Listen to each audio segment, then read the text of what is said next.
आणि म्हणजे एक प्रकारे जेव्हा सत्तेमध्ये आपण असतो तेव्हा एक विचार असतो, सत्तेच्या बाहेर असतो तेव्हा दुसरी भूमिका असते. ही दुटप्पी भूमिका घेण्याचं काम म्हणजे एक प्रकारे चोराच्या उलट्या बोंबा कशा असतात हे या माध्यमातून या ठिकाणी त्यांच्या कृतीतून या ठिकाणी दिसून आलेलं आहे.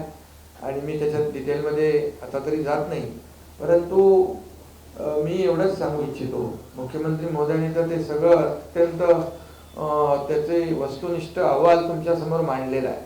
त्यामुळे पत्रकारांना देखील आमची विनंती अशी आहे की फक्त तुम्ही जी वस्तुस्थिती आणि वस्तुनिष्ठ अहवाल किंबहुना जे अगोदरच्या मुख्यमंत्र्यांनी घेतलेला निर्णय तो काय होता याला देखील जेव्हा आम्ही सांगतो तेव्हा त्यालाही तुम्ही प्राधान्य दिलं पाहिजे.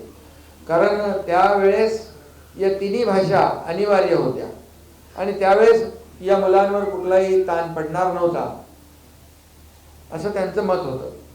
परंतु आता आम्ही तर मराठी सक्तीची केली आहे, मराठी आणि हिंदी सक्तीची नाही ही भूमिका आमची स्पष्टपणे मांडलेली आहे. आणि जेव्हा अनिवार्य शब्द होता तो पण आपण अनिवार्य शब्द काढून टाकला. आणि म्हणून महाराष्ट्रामध्ये जे काही ते म्हणतात की मराठीची गळचेपी कधीच होणार नाही.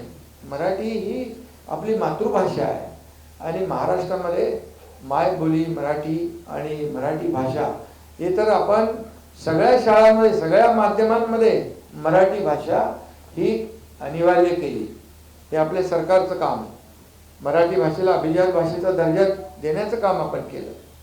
अनेक आता ते मी बाकी याच्यामध्ये जात नाही. आपण मराठी भाषेसाठी अखिल भारतीय मराठी साहित्य संमेलन असतं, पण विश्वातल्या मराठी लोकांना देखील आपल्या राज्यामध्ये आणून अखिल विश्व मराठी साहित्य संमेलन देखील घेतलं. आता isakal.com आहे देशातील नंबर 1 ची मराठी न्यूज वेबसाईट.